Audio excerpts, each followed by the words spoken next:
All right, everybody. Thanks for coming tonight, taking a little bit of time out of your evening.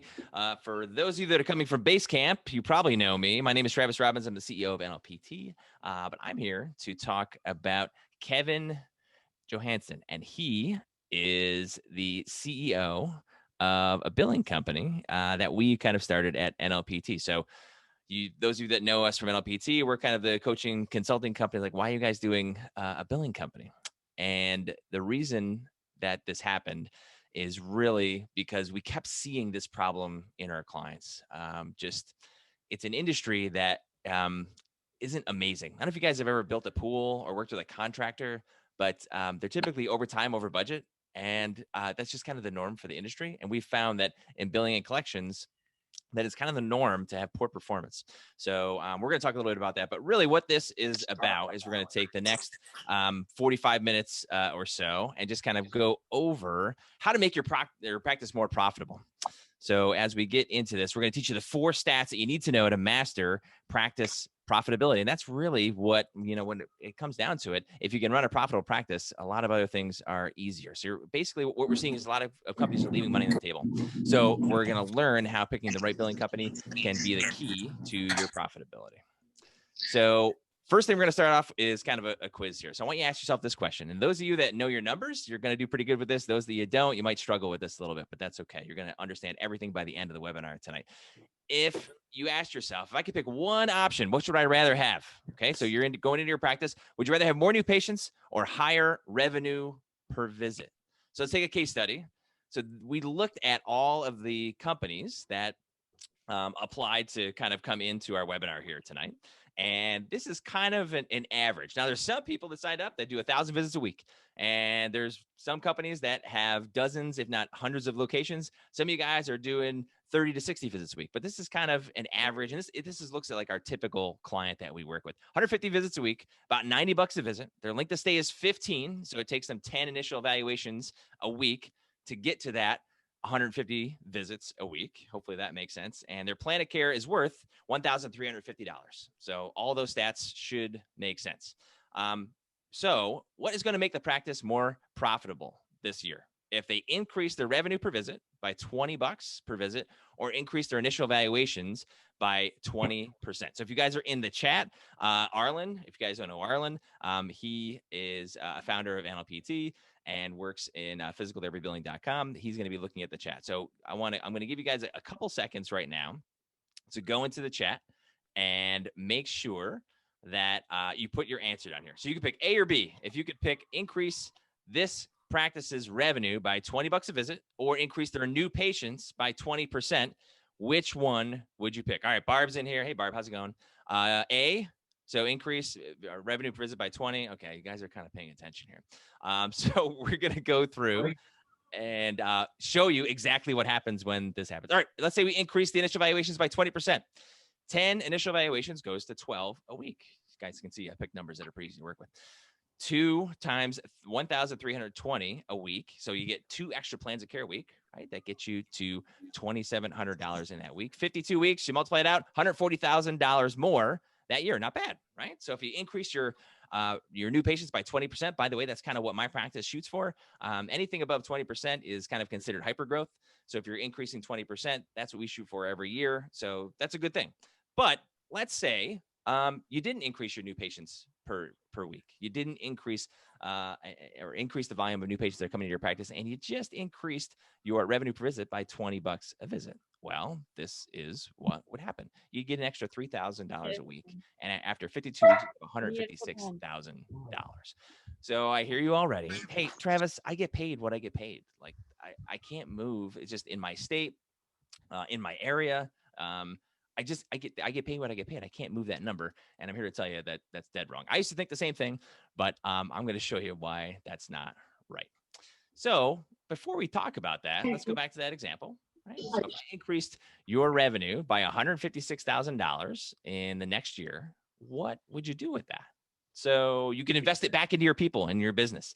You could offer higher, base salaries. I don't know about you guys, but typically the larger hospital systems offer a little bit higher base than private practices. So you can improve that and be more competitive in the marketplace. You can take your family on a few vacations. I don't know about you, but when I first started my practice, I've been doing it for almost 20 years now. I didn't take too many vacations. A lot of it was because I didn't have the money to do it. But that's one option that you can do. You can have a down payment on commercial real estate. So we are really big into commercial real estate, and the founders of NLPT getting into that in our clients and just educating them on how to build real wealth. That's really important. That's for a different webinar. But for right now, you could take that money and it'd be a nice down payment on a commercial real estate. You could expand, add a location, right? So some of the limitations with people expanding locations is that they just don't have the extra money laying around to do it. Well, guess what? If you had $156,000 at the end of the year, you probably could do that. Or you could give yourself some financial breathing room so that you could hire your replacement and stop working so much in your business and start working on your business. And for those, I know I've got some of our clients on tonight to hear us. Then that's kind of what we help people do. Hi. Really, that's I called and left a message. So if you guys are not muted, please go ahead and do that. We got a lot of people I haven't on heard the back, chat and tonight, and I can't go through there and mute everybody. So whoever's talking right now, go ahead and mute yourself. All right, I'm going to introduce Kevin. So if you don't know Kevin, he's going to introduce himself. Kevin, tell us about you, buddy. Oh, Kevin's muted.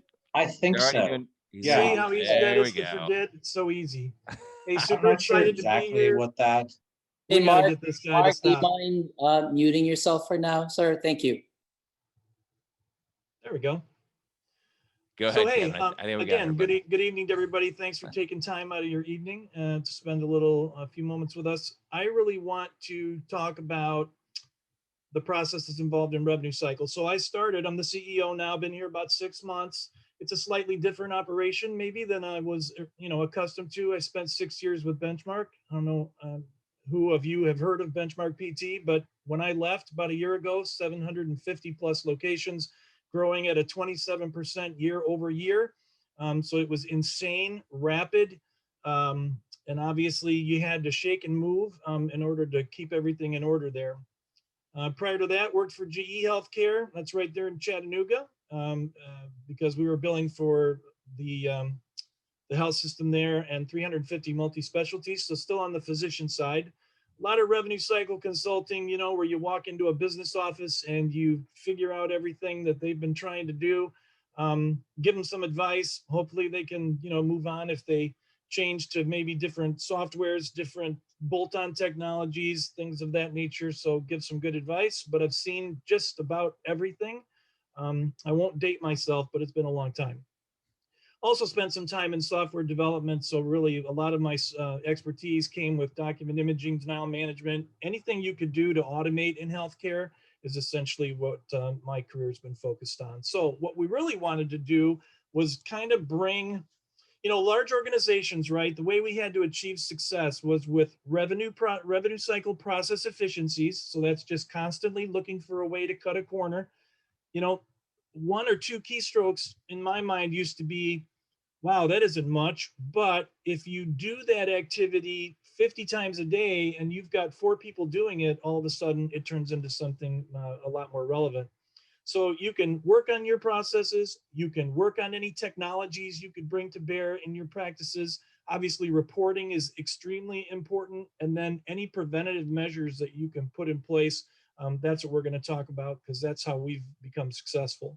So we want to bring the big company tools and processes to some of the smaller practices. And when I say small, I just mean smaller than 750, right? So, you've grouped together, which is great for those of you who are in NLPT, because if you don't share ideas and share what works for you with each other, you're in a bit of a bubble, and all you're going to know is what you learn in that bubble. So it's good to have some objective eyes on what you're doing from time to time. So you can move it there for me. Next slide. So essentially it's 4 KPIs that we want to review here, but I'll tell you, there are a lot of KPIs. We're tracking, a good 8 of them at this point, but the 4 that we want to talk about on the next slide will be revenue per visit, greater than 60 days. Some of you may just remember that as a, hey, what's over 90 days? But I think in the environment we work in, the 60-day mark is what we're looking for in terms of aging. Clean claims getting out the door and thus reducing your denials. And of course, making sure that you collect over the counter. So some of the other things that we're tracking are things like days in accounts receivable, for those of you familiar with that term, days to submission, which has to do with how long it takes from the note being finalized, the patient being discharged, and ultimately a claim getting out the door. Because there are some, best practices and numbers of days. Days to submission, for example, is in the 2 to 4 day range. So if you can get a claim out within 2 days of discharging that patient, you're doing a great job. But then you need a first pass claims rate that is really doing right by you. And that means you get as many of the claims through without any delays, without any denials. So we'll chat about that. So next slide. So revenue per visit. This is a difficult one. You really can't benchmark it because it has to do with, of course, what state you're in. It has to do with what type of payer mix you have. And it probably more than anything, it depends on your revenue cycle processes. If you're in a state that's cutting you hard, I mean, all of you are getting your reimbursement cut in one way or another, whether it's Medicare or your other payers who always want to pay you a little bit less. Ultimately, your processes are going to be what make you successful. You just have to make sure that you're pretty much perfect, that you're clean, you get your authorizations, you get your referrals, you get all the things you need up front, and that claim gets out the door. But I'm going to show you and tell you how we're going to help you with that. But over-the-counter collections, huge. Never missing your authorizations. That has been a problem in every organization I've ever been in. And I'm sure there's probably not a one of you out there that hasn't lost $1 or $2 to authorizations. If you haven't, congratulations to you, but it's a common problem, mainly because of, turnover at the front desk. There's an awful lot to learn, and it's pretty easy to miss things with as fast and hectic as things get in your practices. Code for what you're doing. Obviously, I've learned a little bit more about coding. It's not really been my expertise necessarily, but I know that as a group, NLPT and the clinics that I'm currently, that are currently my clients, our clients, they are doing a tremendous job of increasing their revenue per visit, just because, obviously everyone wants to remain compliant. So don't get me wrong here. Compliance is extremely important. And, but you can leave money on the table if you're not coding in a particular way. And I've already seen leaders in our organization like Arlen share information with other practices that became kind of an aha moment for them and ultimately resulted in nothing more than what it says, coding for what's being done, but in a slightly different way that in some cases, many cases, results in more revenue collected. Yeah, Kevin, I'll jump in there for a second. So I kind of handle this at NLPT in terms of evaluating this. And I do it because I had a consultant that came into my practice, and she worked on the other side of the table. So she worked for Aetna and Blue Cross, and she saw what happened when claims were coming in. And there's some kind of weird misconception about what an insurance company wants to see. Whether you guys know it or not, every insurance company that you work with has a report card on you. They have a scorecard on you. And so there's a lot of compliance things that are involved with that. But the one thing I want to tell you guys is when we go in, if you're under billing for what you do, that is the same violation as overbilling for what you do. Yes. And that can be confusing to people. It's like, well, the insurance company is going to be mad if I'm underbilling. That doesn't make any sense.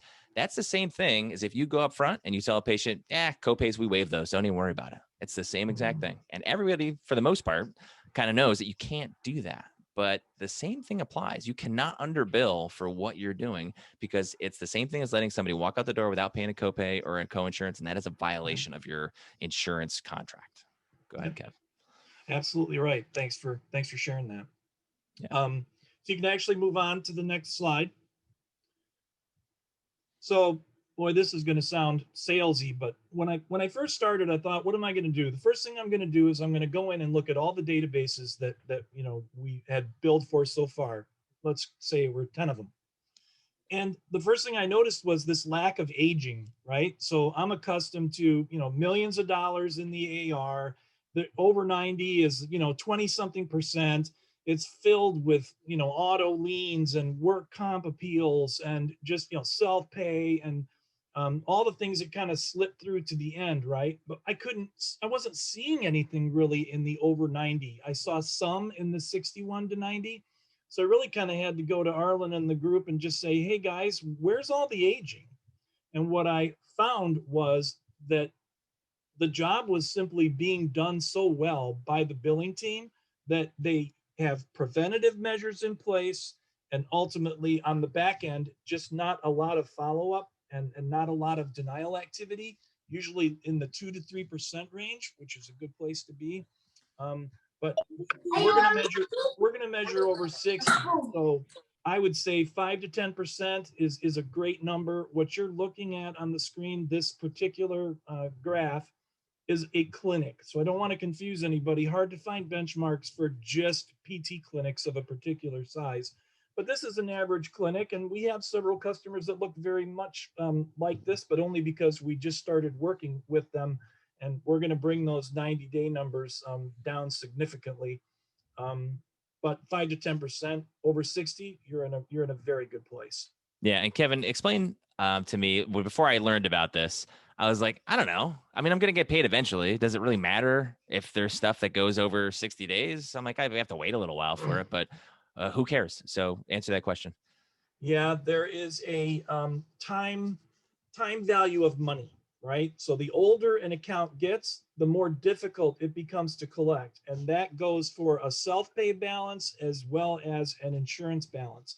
Obviously, you know your payers. Hopefully, you know your payers. You know what your timely filing deadlines are for the initial claim. You know what your timely filing deadlines are for when a claim denies. And now you have 30, 60, 90 days potentially to make sure that you respond. And if you don't, you get the dreaded timely filing denial. But letting these, I mean, there are things, it's almost like if you see things aging, but you know what they are, you know their liens, you know their active cases, you know you've got some appeals out there, we know what work comp is like, you may have some Medicaid payers. I mean, everyone has problem payers. But as long as you know what's there and the reason why it's there, and you know that someone's paying attention to it, and that's the key, really. You look at a big number out there, and as a practice owner, my thought would be, boy, I hope somebody's working that, because that looks awful, or that looks like a lot of money. So we're very transparent about the way we do our billing. So certainly there wouldn't be anything out there that you don't know about. Hopefully that answers your question. Yeah, for sure. Great. All right, so we'll move on to denials. A clean claim rate, this is one of those things in healthcare that is semantics. There are edits, typically, rejections, and denials. Actually, 3 different things. Edits are your system's ability to tell you something's wrong. If you're on prompt, it would be prompt telling you, that's a female code. You can't do that. This is a male patient. You don't have enough numbers in there. That's the wrong format. Those are edits, right? So that has to do with before a claim is even generated.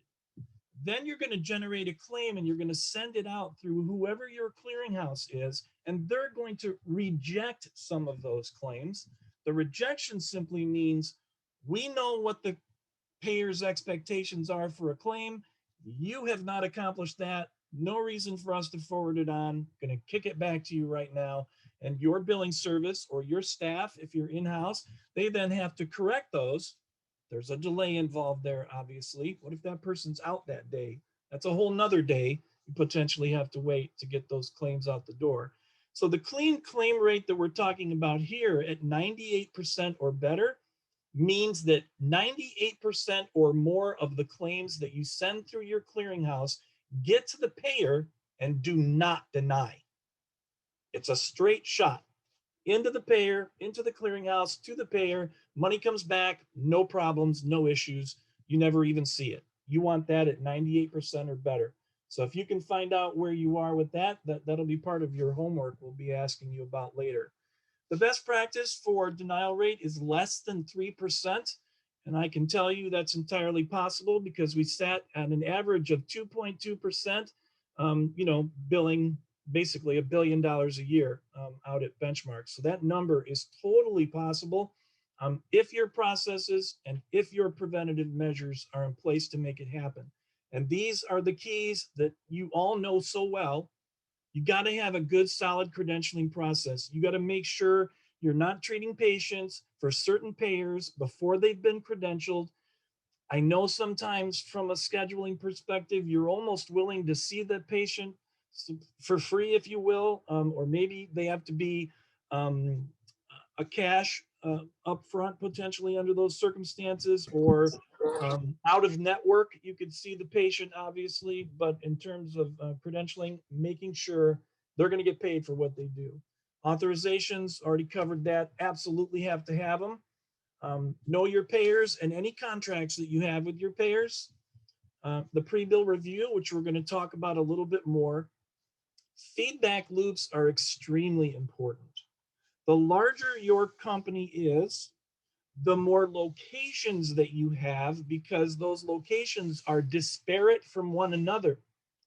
This means that the feedback loops from the back end to the front end and vice versa is extremely important. This can be challenging because you have to have a relationship with your team that you're not pointing a finger. You're rather saying, hey, you're doing this at registration, we're experiencing this on the back end, it's causing a delay. So feeding that information back is extremely important, and we do a lot of that. And data analysis, obviously, I said earlier, reporting is important, but the analysis of that data to ultimately make good business decisions is also extremely important. So we'll move on to the next slide. So here's what we're doing.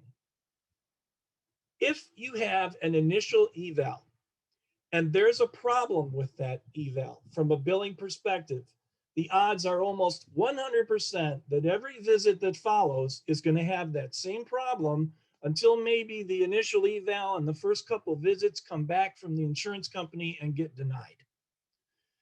So we thought, how are we going to make sure that it's as clean as it possibly can be? Well, we created a 35-point checklist.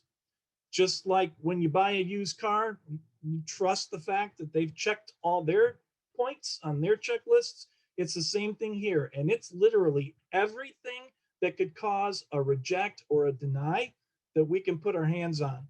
That's spelling of names, dates of birth, making sure the right payer was selected, making sure we don't really look at coding so much unless something kicks out.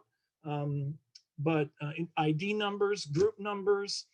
And then what we do is when we find those issues, we actually track them for you and provide a monthly trend to you that we would refer to as an error rate.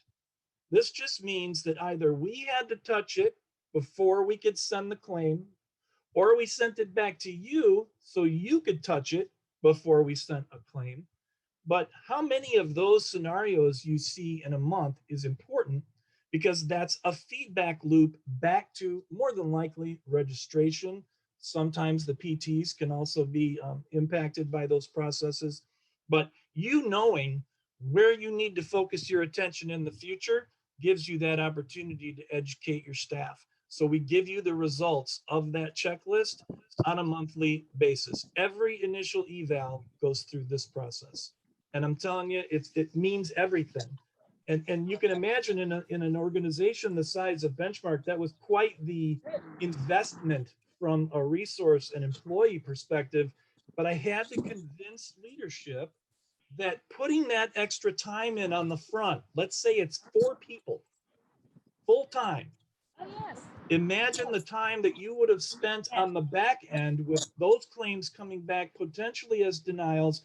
You're delaying them 30, 45, 60 days at times and creating work for 10 people on the back end instead of putting those 4 people at the front and making sure you've checked everything you can possibly check.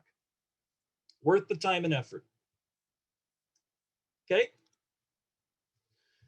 Over-the-counter collections. So, When you have 750 locations and there's a VP, there are VPs everywhere. And what the VPs are concerned about and what those front end folks are concerned about is making sure they're collecting money from patients. There are a lot of complexities that come along with this. The first thing that I would probably say is communication. Well, let's cover the benchmark, right? So the benchmark is 95% of your copays, coinsurance, deductibles are caught up front. You hope to get the other 5% either by people calling in. Ultimately, hopefully they can make a payment online. And some people do still mail their money. So that's not that unusual. But what I kind of wrote in my notes here is estimate, estimate, estimate. You all have intake documentation. And I'm sure most of you, because of what always happens on the back end with an unhappy customer, is there was not enough communication before things got started. We put the word estimate in 5 different places in the biggest letters you've ever seen. And that patient will still come back later and say things like, well, you quoted me, you promised me, and of course, none of that is true. But that's the idea they get. You can say things like, you should probably call your payer and just make sure that your coverage is what you think it is. Or maybe you want to make sure the coverage is what they told us it would be. Because we performed a test. 10 employees called the same insurance company for the same reason to see just how many different answers we would get from a eligibility verification perspective. And among the 10, 4 different answers out of the 10. So getting a patient to understand this is a picture in time. That's all it is. That means that if you have a $5,000 deductible right now, in 5 minutes, it could be gone because it's first come, first serve. Hospital bill could have hit, sucked up all that deductible. That'd be great because then, they'd be paying the bill for your patient. But the opposite can also be true. They don't think they have a deductible or they don't think it's that high. But what you want to do best you can is make sure that you collect, I'm going to say, more money than you probably need. I mean, the stand everywhere, be it GE or wherever I've worked, it was always, I'd rather have too much money than chase people around because I don't have enough money. So yeah, this is tricky, but what I find is that upfront discussion, that upfront document that they sign, really make sure they understand it, really make it a collaborative effort, because what you want is for them to get their claims paid the way that you tell them they're likely to be paid, but there's no guarantee. So the more methods you can provide also for the patient to pay. We had credit card processing, we had emails where they could click in the email to go straight to somewhere to make a payment. They could pay on the website. The statements pointed them to the website. We had an IVR on the phone where they could pay using the keypad on their phone. So there are probably a good 4 or 5 different ways that you could allow for a patient to pay. And the more you can open the door to those different methodologies, the better. Yeah, Kevin, this is a webinar on its own just to kind of explain all of this stuff, but you did a great job explaining that. But it's a huge hole in practices that we evaluate. So, and as we sent you guys the survey that you filled out to get in here, we're looking at the answers, and I can go through and I can see our clients because I'm getting like exact numbers. Like, oh yeah, we collected 92% last week. If we go to a practice and say, hey, where's your over-counter collections last week? Very few of them would be able to know what that is. I think they just assume, oh, well, we ask people to pay and they just pay, right? I just recently had a client and I said, what is your copay collection? That's straightforward, right? It's a copay. It's $40. You owe $40 every time you walk in here. It's not any more complicated than that. There's no confusion about what's going on. Co-insurances, deductibles, you got to explain all this stuff. I said, oh yeah, we're close to 100%. And it was a small practice. And he came back and they collected less than 50% of the copays last week because they weren't tracking it. and they just made assumptions about what was happening. And you know what happens when you make assumptions. So yeah, over-the-counter collections, I think that's one of the places where physical therapy billing definitely separates themselves. You know, it's owned by physical therapists that are in the trenches just like you guys. So we're going through all the same stuff that you are. And if you end up working with us, and we have a whole training system for this. All right, next. Kevin, do you want to go ahead and take this? So some people on this webinar, yeah, Kevin, you got to unmute yourself. They're doing outsourced, and then they are doing in-house billing. I don't even know what the metrics are in terms of prior practices, if more of them outsource the billing or more do it in-house, but we definitely see a mix of both of that.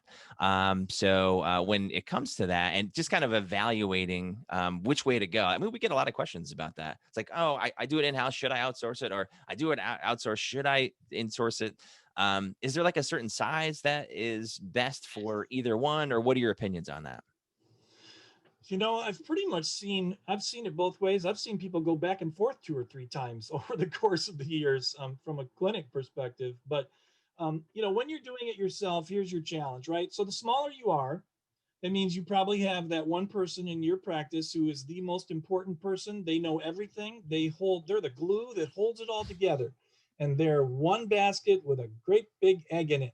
And your challenge is, if that person, you know, unfortunately gets, you know, has to move or takes ill or finds a new job, ultimately, that is just a amount of knowledge you cannot afford to lose. As the practices get larger and you get into a multi-location scenario, then you're looking at the turnover that's pretty, a third is what we experienced. I don't know what, you know, what everyone else experiences, but that turnover will crush you because, you know, it takes a little bit of time to train somebody in that role. It's so important. And then you're going to have to deal with the mistakes that come with being new. So that's kind of the whole thing about doing it yourself. It's the resources. What I hear from people is like, well, I had to move, you know, Susie over from doing registrations because we needed to rebuild a bunch of stuff. We needed to scan some things. We needed to upload some things. So people are kind of moving people around and taking them out of their, you know, normal work to do billing work because someone's out, or maybe you had a spike in terms of, you know, how much you were billing, any of those things. When it comes to outsourcing, you know, obviously we had a great deal of success at Benchmark, and we're having tremendous success here. So it's a trust factor, right? So we have a weekly call with all of our customers. As a matter of fact, I host those calls at this point, where we review a pretty in-depth dashboard that has every KPI we've talked about so far and more, and trending of all of those KPIs.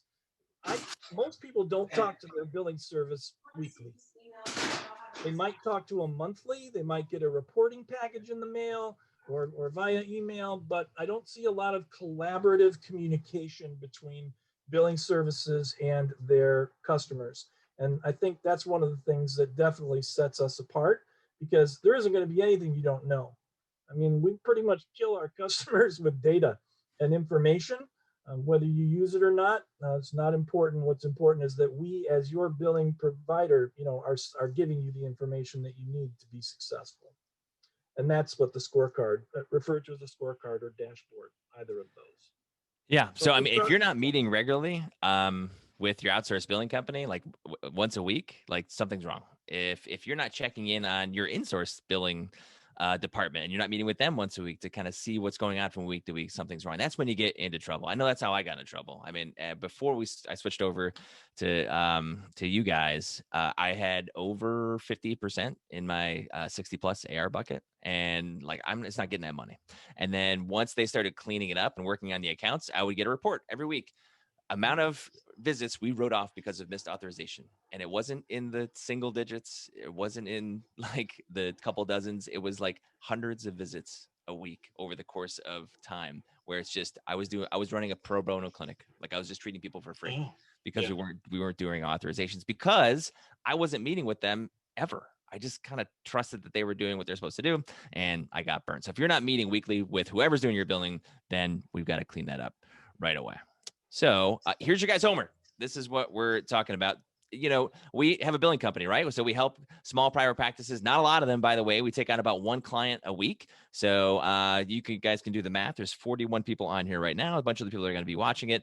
If all of you signed up, we wouldn't be able to take all of you. And what that allows us to do is to pick the right clients, the right size.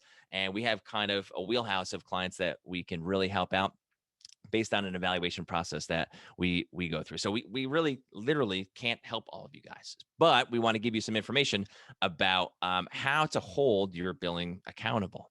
And really what you need to do is just look at these main metrics. So go back to whoever's doing that and say, hey, I want these numbers. I want to know my revenue per visit. And if they say $90-ish, because I saw that a lot on the application that you guys filled out, or like a range, it's not a range. You don't get paid between $90 and $100 per visit. It's a number. It's an actual number. You've got to find that out. You got to be confident that you're getting the right number. You've got your accounts receivable over 60 days. As soon as it gets above 5%, Arlen gets hives. Like if his AR gets above 5% in his 60 plus day, he gets nervous. I will go ahead. And if we went into your practice right now, I'd be really confident that none of you would be able to say that your above 60 days AR is under 5%. So, but go ahead and you prove me wrong, take a picture of it, send it to me. I'd love that. First pass claims rate. So that's like the denials rate, the stuff that I always thought, who cares, man? Like it gets denied. I mean, it's more work for the billing company, but they got to rebill it. But does that really matter? And it wasn't until working with Kevin that I'm like, wow, that thing really matters. And then over the counter collections, again, we talked about this a little bit, but man, we were just letting money walk out the door with our over-the-counter collections. We were like barely above 50%. So, and that is an actual number. So in my practice, like last week, we hit 92.5%. As it can improve a little bit. It's a little bit better in Arlen's practice. But if $10,000 is supposed to be collected in that week, including copays, coinsurance, deductibles, all of that stuff. If I know that $10,000 is supposed to be collected and I collect $9,000, I've collected 90% of what I was supposed to collect. And for people that are like, you can't find that number, that's impossible. You can, I promise you. I didn't find it before. I find it now. And guess what all of that stuff did? It moved my revenue per visit up $8 a visit. So you're saying, wow, $8 a visit. Like what's the difference there? Guys, I'm doing 500 visits a week, $8 a visit. That's a lot of money at the end of the month. $2 a visit is a lot of money at the end of the month, at the end of the year, at the end of the quarter. And we had everything else dialed in. So I told you guys we had a compliance specialist come in. So I mean, we were coding spot on and we were really on top of that stuff. Unfortunately, most practices are not. You guys don't get this training when you went to PT school. I'm sure you've heard that phrase a ton before, but you just don't know how to do it. And it's until you're taught how to do it, then you just don't know the right way to do it. So the number one thing that we look at is like non-compliant coding. Like you're just not coding for what you're doing. And that is a big issue. So, but for me, what I want to tell you guys is I had that, I was nailing that, but it was missed authorizations. It was not collecting over the counter stuff. And it was letting stuff go in my 60 plus day AR bucket. That is just, I'm just not going to get paid on that stuff, both from the personal side and the insurance side. That was killing me. And just cleaning that stuff up, $8 a visit. That is a big, big difference. So what I want you to do, go back to your billing, get these numbers. Okay. And then if you want to learn a little bit more about what we do, then you can go to our website. So physicaltherapybilling.com. You click a button on there and you fill out the form, just ask for your name, phone number, and then we give you a little bit more information in terms of what we need. And then we get on a call with you. It's a completely free call and we do an analysis and we kind of look at these numbers. And if you guys have questions about this number, like, hey, I cannot find my over-the-counter collections percentage, we'll help you out with that. I don't know, like I can't figure out where, my buckets are, like my days in aging. Some of this stuff is, yeah. So get Kevin. I mean, when we do calls, I mean, you see that a lot, right? It's like, I just don't know where to even find this information. So that can be, we can help you through that. So if you guys are interested in that, then all you got to do is go to the website and just fill out the form and we can start talking to you guys. Arlen, you were unmuted there. Did you have anything that you wanted to say? Yeah, I was just going to say, if you could show the website just in case. Oh yeah, we can show you like how to do that. Before I do that, we'll do that in a second. But what makes us unique? There's no shortage. This is like I say, there's no shortage of PT places in my town. I've got to separate myself from other places that you can go. That's kind of the philosophy that we've taken with our company. So we're built by PT clinic owners. Like we're all of the founders and the owners of this company are in in treating locations. So we have our own locations and we're doing the same thing that you are. So I think that's from a perspective. I think the problem that I've had a couple different companies and they just didn't get it because they weren't in the clinics with us treating. And I think that's a big advantage of ours. So we only charge for insurance collections. We'll teach you guys how to do the over-counter collections, but we don't take a percentage of that. So that means that the percentage that we take for doing the billing is only on your insurance claims. I've seen some outsourced billing. They just do like a percentage of everything that you bring in, which never made any sense to me, but some places do that. So make sure you know, and that's another thing to check your contracts. What are they actually charging you for a percentage on what they're charging you for? Weekly calls, we talked about that. If you're not meeting weekly, I don't care if you never use us and you got some great information out of this and you're happy with your outsourced billing company, you need to meet with them weekly, because if you don't, I guarantee you're going to run into trouble and you're going to have some issues with those main KPIs that we went over today. And we give you a KPI dashboard. So Kevin talked about that. Like, we're holding us accountable. Like, we need to kind of hit the numbers that we said. And if we're not doing that, we've got to kind of find solutions to make sure that we put those in place. So if you guys have any questions right now, let me get out of here and I can go to our website. But Arlen, did you have any? I was just gonna add, ahead, Travis, this is Kevin. I mean, I was just gonna add, one of the things you have to make sure of is that you're either a prompt customer or a Cario customer. Cario, I believe, is married up with WebPT. A lot of people have it. But one of the reasons we stuck to those two systems is we have tremendous familiarity with those systems. We're partnered, of course, with Prompt.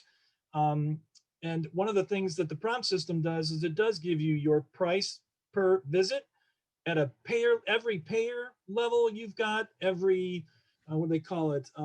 Like financial classes or payer type. You can look at it by payer type. You can look at it at payer level. You can look at it at a location level, provider level.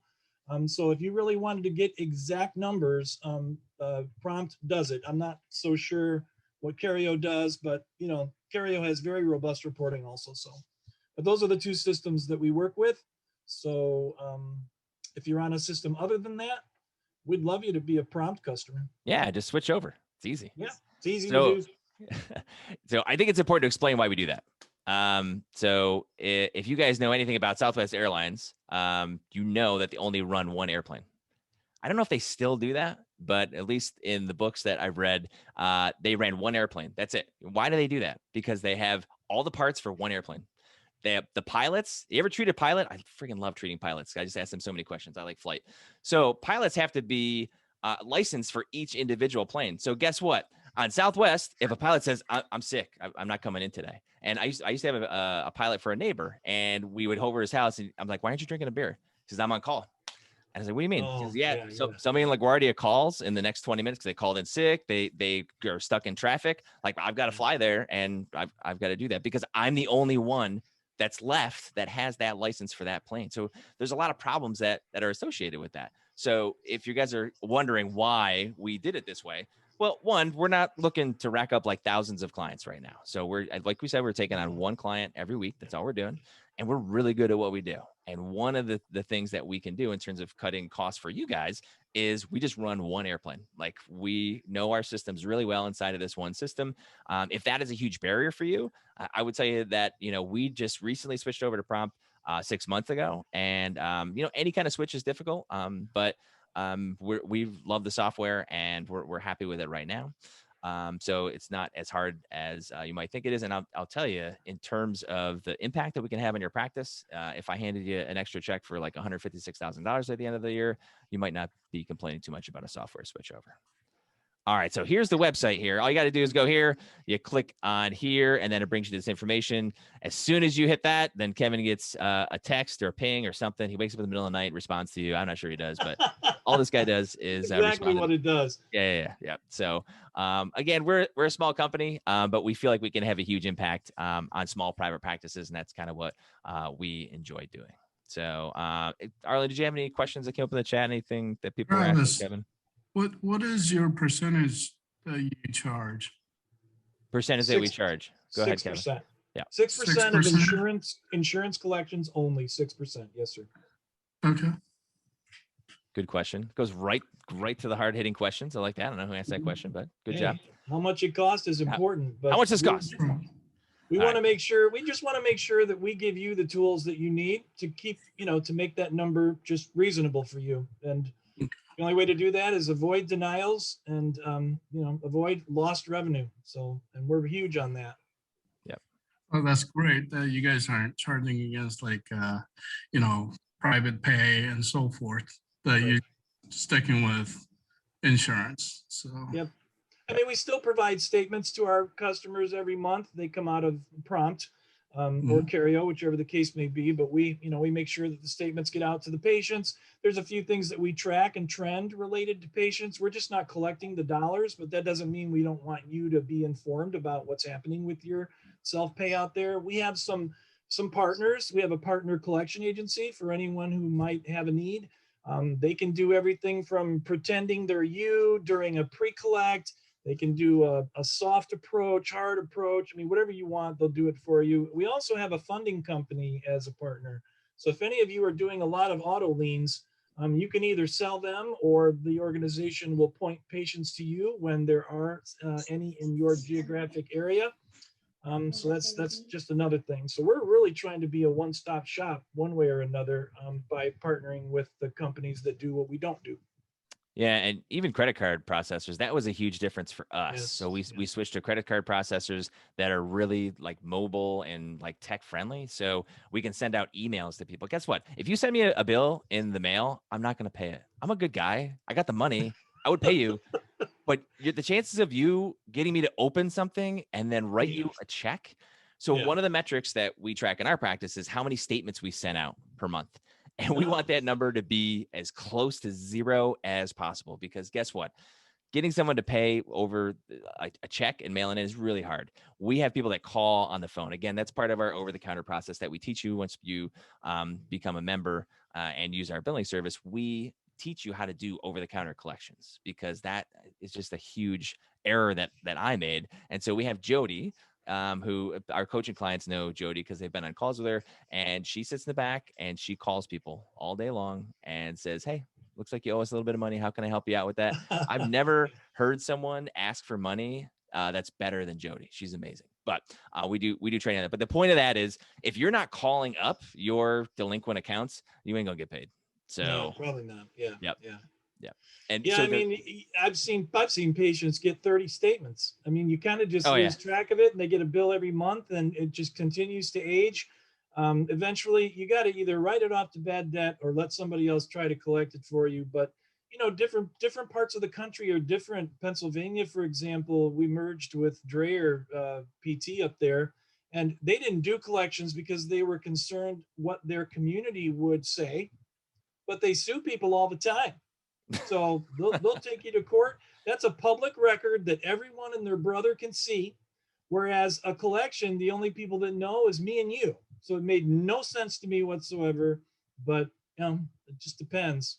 Yeah, you just got to make it easy. So on our website, like in the upper right-hand corner, it's a big pay now button. Like if I get a bill, okay, if I open the bill, let's say I opened it. If it said, go to this website and pay it, at least I would do that. I flip up my phone, go to the website. I do that. It would like bring up my credit card. You've got to remove barriers for people to pay. Some people want to pay. They just don't want to find a check and like put a stamp. Like those things still exist. That's crazy. So that helps out a lot too. Arlen, was there any other questions in the chat? I think nobody else has thrown a question here. You guys throw a question in the chat if you guys have any more questions. Yeah, I don't see any more questions here. We covered a lot of ground. We covered a lot of ground in an hour. So, we did such a good job. Nobody has any questions. So the big takeaway here is, again, like we couldn't even help all of you guys if we wanted to. So, but you've got to hold your billing department, however you're doing it, insource, outsource. Is insource a word? I keep using that. I don't know. I know outsource is, but if you're doing your billing in-house, you still have to hold those people accountable and just get a scorecard together. If you started off nowhere else, just take those 4 metrics that we taught you tonight. Again, if you don't know how to find those or what's going on, then get on a call with us. Just fill out the form and get on a call with us so we can give you an evaluation of how you're doing on that. But I mean, it really is true. We want to help you guys out, do a better job of this, because it makes a huge impact. Like if you were to just do the numbers, you know how many visits you're doing a week, right? Just add $3 onto that, add $10 onto that. we've worked with clients, I'll say it, but it's because you guys won't believe me, but we've added over $50 a visit from, doing all the things that we talked about, just proper coding, make sure you get paid for what you do, and just putting systems in place to make sure that you're making more money. And really, when you make more money, PTs have, I guess, sometimes a hard time with that, but it gives you more options. You can treat your people better. You can do lots of different things and you can expand and grow. And most private practice owners, when we talk to them, I say, would your community be better if there were more of you around? Like, yeah, we're pretty good at what we do. All right. Well, in order to do that, you're going to have to generate more revenue. And one easy place to do that is to just get paid more for what you're doing right now. And that's the kind of the example I gave in the beginning. Most people are like, oh man, how do I get more patients? Or how do I get more new patients in this place? That's going to solve all my problems. I'm like, well, if you just got paid a little bit more for the people that are there, you wouldn't have to see so many more new patients. You can't make up anything on volume if it's wrong. Yeah. There you go. If you're getting denied claims, then how many people you saw is irrelevant. So we constantly had to tell clinics, that if you want to get paid, it's almost like, do you want to get paid for your services or do you not want to get paid? But sometimes, like a credentialing situation where they're saying, I just can't turn those patients away because they're going to start referring to me now. So it's either out of network and you tell them up front, or cash potentially, or just have a different PT see the patient that is credentialed. So there's little things you can do. Those little boo-boos, whether it's auths or referrals or any number of things that can cause a denial, if you can get your arms around it, at least you're getting everything you could possibly get, with as few errors as possible. It makes a huge difference. I'm learning so much from Arlen and this team, as a VP of revenue cycle operations I had 110 ladies that were working for me, big giant team in India. And it's a big operation. I didn't get as close to the clinic owners as I am now. So I'm actually learning the things that you're coaching, the things that I wish I could have had you, Arlen, for example. I would have sent you out to some number of the 750 clinics we had and have you put on a seminar at every single one of them, because I'm seeing tremendous value in what you're doing for your customers. And frankly, when they then become a billing service customer, they're a much better customer to have.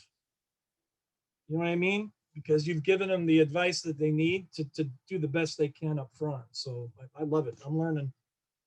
Oh yeah, Arlen, by the way, Barb does not believe that it's under 5% in 60 day plus. She says no way. And then Arlen says, it's not actually, Barb, it's 3.8%. So that's right. I know Barb. Barb's from Indy. Hey, Barb.